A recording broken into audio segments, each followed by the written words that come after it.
0321565200।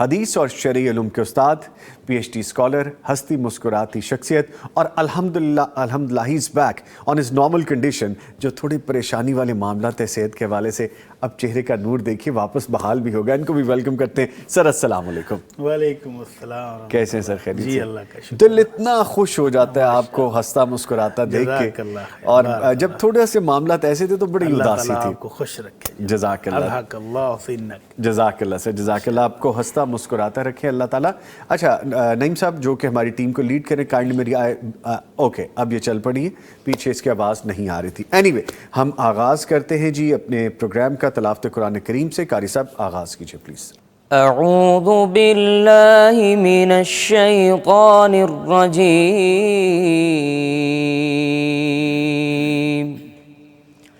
بسم اللہ الرحمن الرحیم.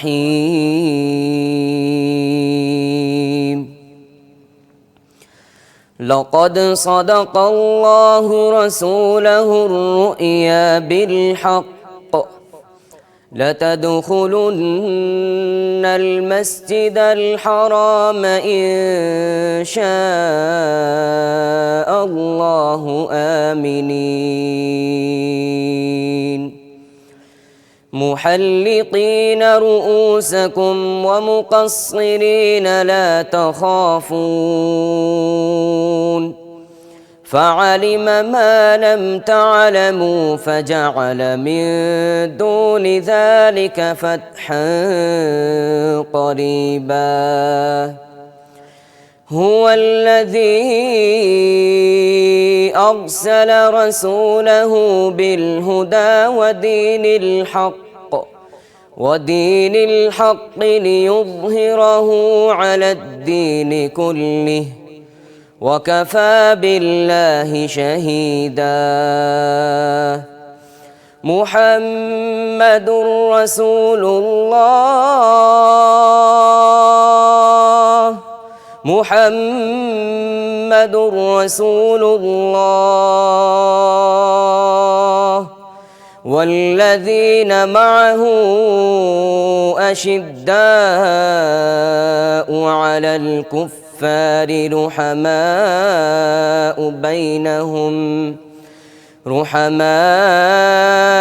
بينهم تراهم ركعا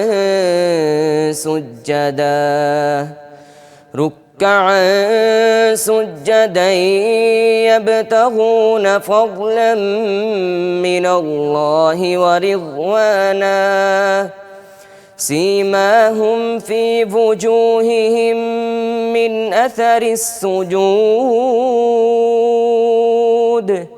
ذلك مثلهم في التوراة ومثلهم في الإنجيل كزرع أخرج شطأه فآزره فاستغلظ فاستوى على سوقه يعجب الزراع ليغيظ بهم الكفار. وعد الله الذين آمنوا وعملوا الصالحات منهم مغفرة وأجرا عظيما. صدق اللہ العظیم. ماشاء اللہ سبحان اللہ. جزاک اللہ قاری صاحب، اللہ تعالیٰ آپ کو جزائے خیر عطا فرمائے. بڑی صاحب خلاصہ بیان کیجیے. بسم اللہ الرحمن الرحیم. الحمد للہ رب العالمین والصلاة والسلام علی اشرف الانبیاء والمرسلین. اما بعد. حاجی صاحب ان آیات کے اندر بھی کائنات کے سردار آمنہ کے لال صلی اللہ علیہ وسلم کے عمرے کی رودات بیان ہوئی ہے. ماشاءاللہ ماشاءاللہ. ہجرت کر کے جب آمنہ کے لال صلی اللہ علیہ وسلم اور آپ کے صحابہ مکہ سے مدینہ آ گئے تو 6 سال تک مکہ مکرمہ کی زیارت نصیب نہیں ہوئی. تو پھر اللہ تعالیٰ نے اپنے نبی کو خواب کے ذریعے بشارت دی کہ ان قریب آپ اور آپ کے صحابہ امن کے ساتھ، یعنی دشمن کوئی دخل اندازی نہیں کرے گا، کوئی حرکت نہیں کرے گا، کوئی شرارت نہیں کرے گا، پورے سکون اور امن کے ساتھ ان قریب آپ عمرہ کرنے والے ہیں۔ اللہ اکبر۔ اب 6 سال کی جدائیاں ہیں اس بستی سے جو محبوب ترین بستی تھی، اللہ کے نبی صلی اللہ علیہ وسلم کی سب سے پسندیدہ محبوب اور چہیتی بستی، اور صحابہ کرام کا حال بھی یہی تھا۔ حضرت ابو بکر صدیق اور حضرت بلال رضی اللہ عنہ ان کو مدینہ آ کر بخار ہو گیا، تو وہ بخار میں مکہ کے پہاڑ، مکہ کے چشمے، مکہ کی وادیاں ان کو یاد کر کر کے باقاعدہ روتے تھے۔ تو اب جب اللہ کے نبی صلی اللہ علیہ وسلم کو خواب آیا، اور انبیاء کرام کے خواب بھی سچے ہوتے ہیں، تو آپ نے صحابہ کو خوشخبری دی کہ اللہ تعالیٰ نے مجھے خواب میں دکھایا کہ ان قریب ہم عمرہ کرنے لگے۔ اوئے ہوئے ہوئے کیا نظارے ہوں گے، بڑا جوش اور جذبہ۔ جی۔ تو اللہ کے نبی صلی اللہ علیہ وسلم آپ نے صحابہ کے ساتھ عمرہ کے لیے گئے تو کافروں نے روک دیا، تو اس سلسلے میں پھر صلح حدیبیہ ہوئی۔ تو اگلے سال پھر آپ 2000 کے قریب صحابہ اور بچے اور خواتین کو لے کر عمرے کے لیے گئے۔ تو اس میں اس خواب کی رداد ہے کہ اللہ تعالیٰ نے اپنے نبی کا خواب سچا کر دکھایا۔ سبحان اللہ۔ تو اللہ کے نبی صلی اللہ علیہ وسلم نے جو عمرہ کیا اس کو کہتے ہیں عمرۃ القضاء۔ 7 ہجری میں صلح حدیبیہ کی صورت میں 7 ہجری میں جو عمرہ کیا اس کی رداد ہے اس آیت میں۔ اور پھر اینڈ پر اللہ تعالیٰ نے مومنوں کی شان بیان کی ہے کہ میرے نبی کے جو ساتھی ہیں آپس میں بیٹھے ہوں تو ریشم کی طرح نرم ہیں، سبحان اللہ۔ اور جب جنگ کے دوران دشمنوں کے مقابلے میں ہوتے ہیں تو فولاد کی طرح چٹان بن کے مضبوط بن کر کھڑے ہو جاتے ہیں۔ سبحان اللہ۔ اور پھر فرمایا میرے نبی کے یہ ساتھی ایسے ہیں کافروں کے دلوں میں کھٹکتے ہیں۔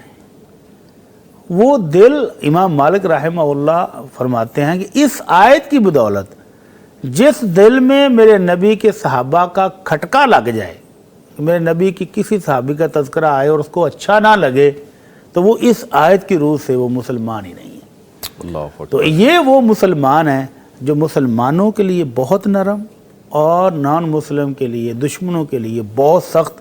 تو اللہ نے ان کے ساتھ عظیم وعدہ کیا ہے مغفرت کا، بخشش کا اور جنات کا۔ سبحان اللہ تعالی ہمیں اپنے نبی کے ان پیارے پیارے صحابہ کا ساتھ نصیب فرمائے۔ آمین یا رب العالمین۔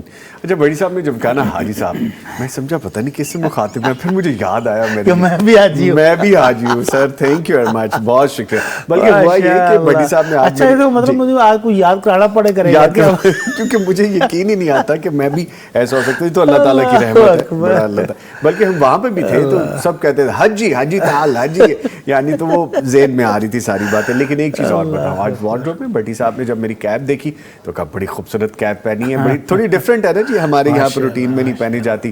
تو میں بتا دوں یہ کرٹسی ہے جی شیخ عابد صاحب کی۔ ماشاءاللہ، انہوں نے کل مجھے اسپیشلی پروگرام دیکھنے کے بعد کال کیا، انہوں نے کہا کہ نظام صاحب میں ایک چیز بھیجنا چاہ رہا ہوں۔ ماشاءاللہ، تو sir thank you very much, بہت شکریہ کرٹسی کا۔ یہ ہم نے وہاں سے بائی کی تھی، یہ پاکستان میں ملتی بھی نہیں۔ تو خیر اینی وے میں یہ کہنا چاہ رہا تھا کہ پیغام ٹیلی ویژن کو آپ سپانسر بھی کر سکتے ہیں، جیسا کرٹسی ہوتی ہے وارڈروب کے حوالے سے، کیپس کے حوالے سے، اٹائر کے حوالے سے۔ تو آپ اگر سپانسر کرنا چاہیں، اگر کرٹسی کرنا چاہیں پیغام ٹیلی ویژن کو، وارڈروب، شلوار قمیض، ویسٹ کوٹس، ٹراؤزرز، کوئی بھی چیز، کیپس، بہت ساری چیزیں ہیں تو جو ہمارے فارمیٹ کے مطابق ہو، تو you are more than welcome. اگر آپ اس میں اپنا کنٹریبیوٹ کرنا چاہیں تو یہ کار خیر بھی ہے، ثواب میں بھی شامل ہوگا۔ اینی وے جی، آج کی کتاب کے حوالے سے بتاتے چلے۔ آج کی کتاب دیکھیے، پراپر فیمنن اس کی لک ہے بالکل، اس کا فرنٹ اگر آپ دیکھیں، اور نام بھی یہ ہے فتاوی برائے خواتین، خواتین کے حوالے سے کتاب ہے جی۔ خواتین کو پیش آمد مسائل کا حل، کبار علماء عرب کے فتاوی کی روشنی میں عورتوں کے چند ایک ایسے مسائل ہیں جو ان کے لیے خاص ہیں۔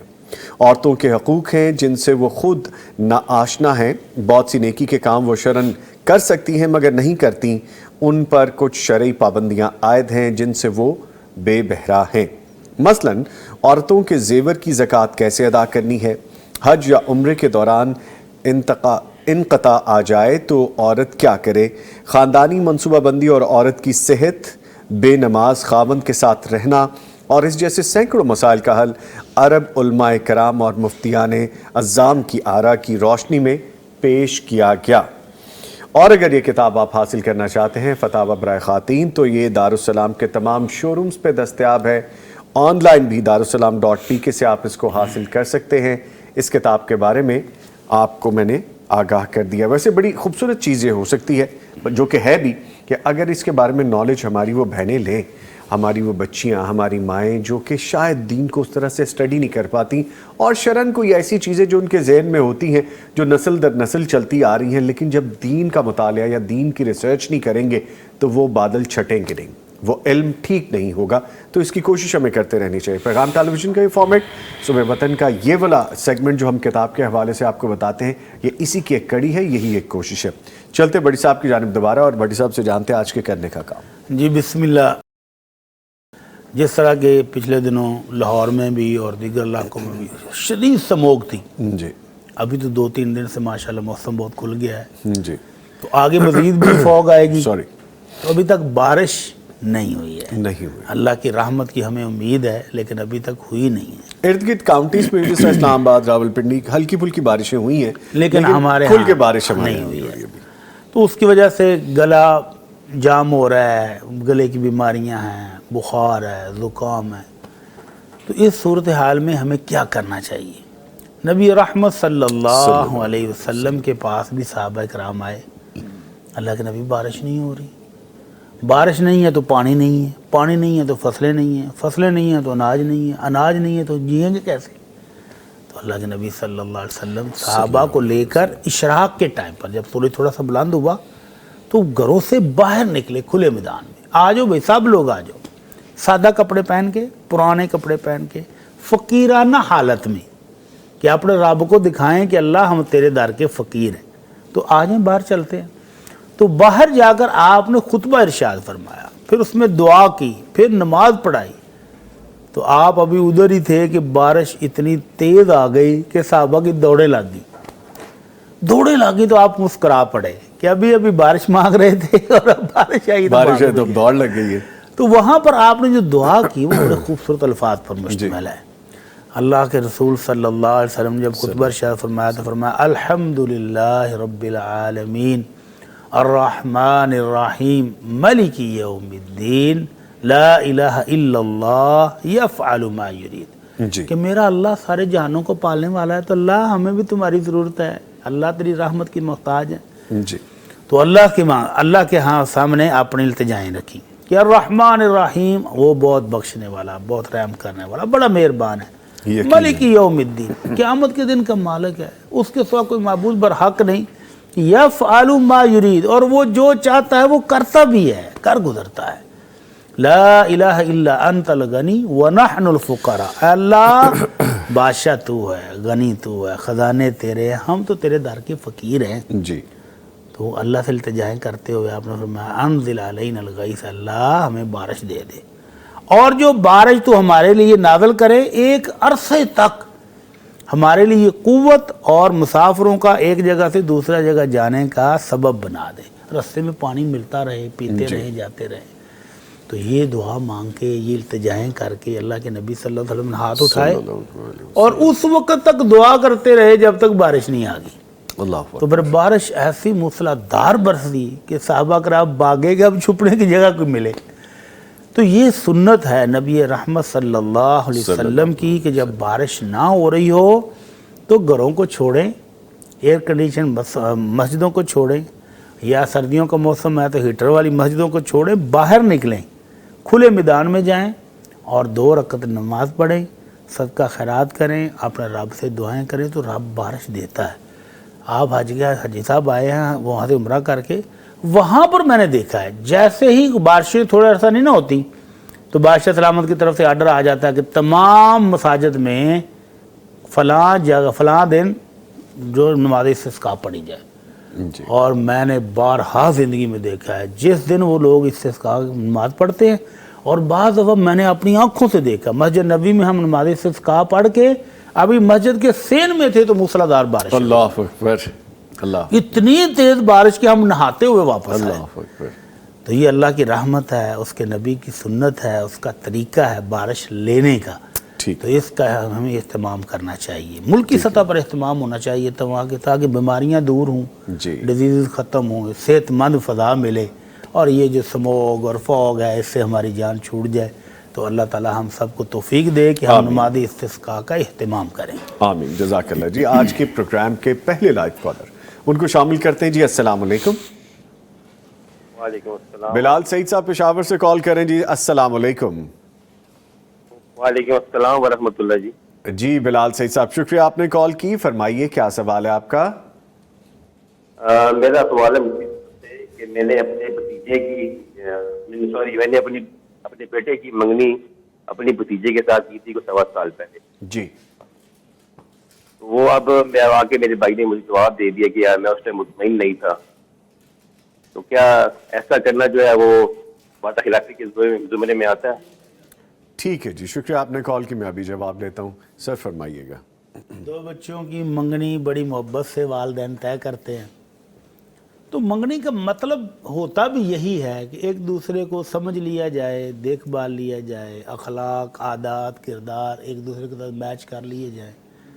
تو شادی تک کا یہ جو عرصہ ہے اس میں طرفین کو ہی اسٹیپ بیک لینے کا حق حاصل تو ہے, لیکن اخلاقاً محبت کے طور پر اب 2 بھائی ہیں, دونوں کی محبت میں دراڑ آ گئی نا, کیا خیال ہے؟ جی بالکل ایک تو اس رشتہ لیے جڑتا پہلے سوچ ٹوٹنے سمجھ کی کر طرف کرنا چلا چاہیے. گیا. اب ان 2 بچوں کا بھی اٹیچمنٹ ہو چکی ہے, تو ایک دم آپ کہیں کہ نہیں جی ہم شادی نہیں کر رہے, تو پھر اس کی کوئی ریزن, معقول ریزن بھی آپ کو دینی چاہیے. اور اگر کوئی معقول ریزن بھائی نے دی ہے تو پھر آپ بھی کھلے دل سے قبول کر لیں کہ ٹھیک ہے جی ہمارے بچوں کا مسئلہ ہے, ان کے مستقبل کا مسئلہ ہے, ممکن ہے کہ وہ اس ریزن کی وجہ سے کل کو آنے والی زندگی میں مشکل کا شکار ہو جائے, تو پھر قبول کر لیں. اور اگر بلا وجہ انہوں نے کیا تو پھر ذاتی طور پر انہوں نے غلط کیا ہے, اور مسلمان کی دل آزاری بہت بڑا گناہ ہے, ان کو اس سے اجتناب کرنا چاہیے تھا. ٹھیک ہے جی. اور کچھ کمنٹس بھی الطاف پنڈت صاحب آ گئے ہیں جی. السلام علیکم کہہ رہے ہیں, دعا کی درخواست کریں جی. وعلیکم السلام ورحمۃ اللہ وبرکاتہ. مزید بھی بات کریں گے, ایک وقفہ ہے, ہمارے ساتھ رہیے گا.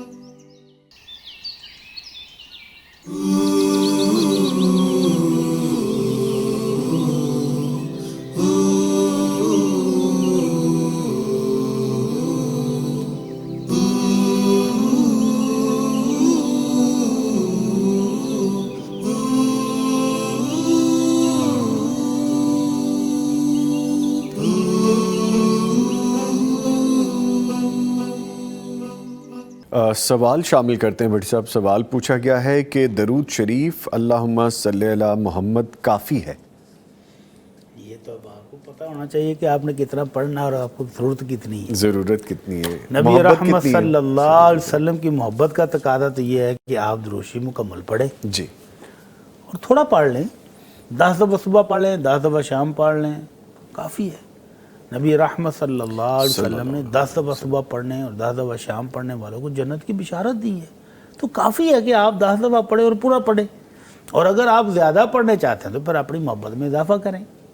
لیکن اگر اللہم صلی علی محمد وعلی آل محمد اتنا بھی پڑھیں کافی تو ہے, مطلب پورا ہو جاتا ہے یہاں پر.